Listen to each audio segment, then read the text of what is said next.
And we want her for president next time around. So without further ado, I'd like to bring up to the mic Susan Sarandon. Thank you. I'm honored to be here with all of you and with our brothers and sisters who have stood for our water and are undergoing such horrible abuses.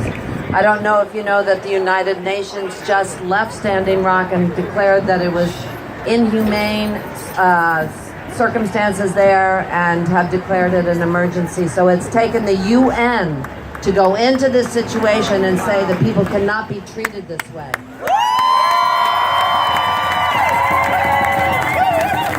Now, this past week has been very upsetting for some people after this election. People are depressed, people are angry. There are a lot of people that take to the streets. I just want to say that we don't have the luxury of being depressed and angry at this time. This is a pressing issue. If only we had that many people that were aware of what's going on in Standing Rock and would be standing with our brothers and sisters to put an end to what is going on there.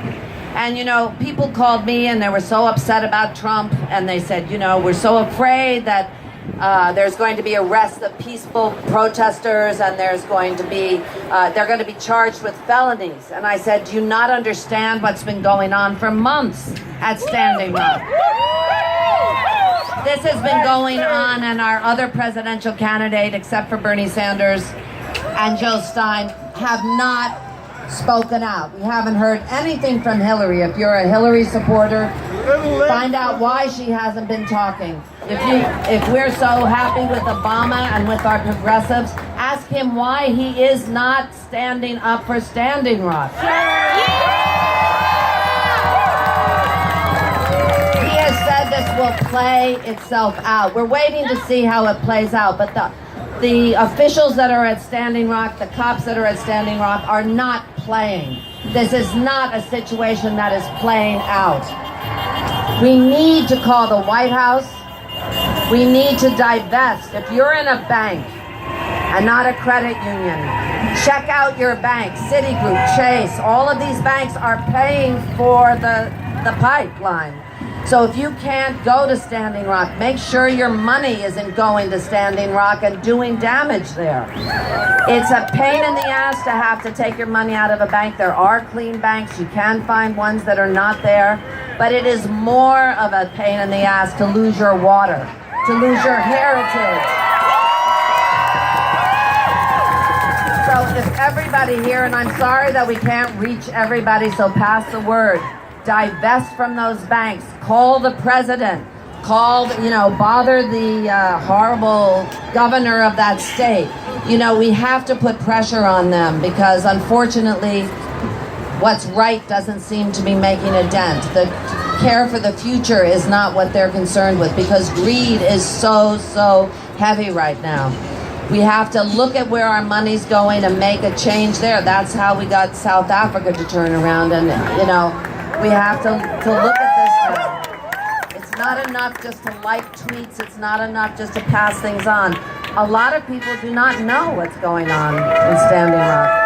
And there's a reason for that, too, because we don't have major networks that are covering it. The Young Turks have been fabulous. Ukraine Riot, Democracy Now! Follow them. Anyway, you know, as much pressure as we can possibly put on is what we have to do from this point on. And all people that consider themselves progressives that are so depressed right now, tell them to get off the couch or start making phone calls or start sending tents, start sending sleeping bags, send provisions, send money for the legal defense funds that are going on. If you can't go there, there's other ways that you can participate that are real. And meanwhile, I thank you so much for praying for these people that have been there, that were the first to tell us what was going on, that have put their lives and their comfort and their jobs on the line to protect our water. I thank you, First Nations, for this.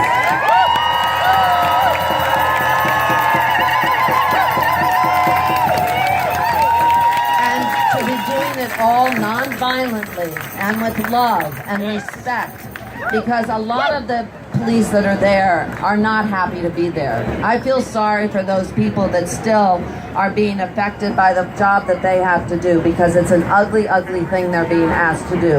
And I know that there are people that still have, you know, some divinity left in them, that know that what they're doing is hurting them as much as it's hurting these people.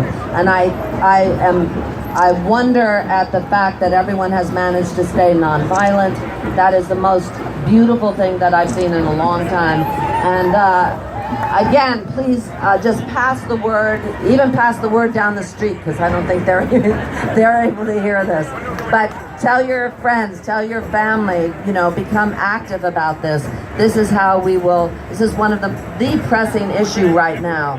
It's fine to be worried about the racism. It's fine to be, if you're a minority, to be worried about being shipped out. But in the meantime, this is actually happening.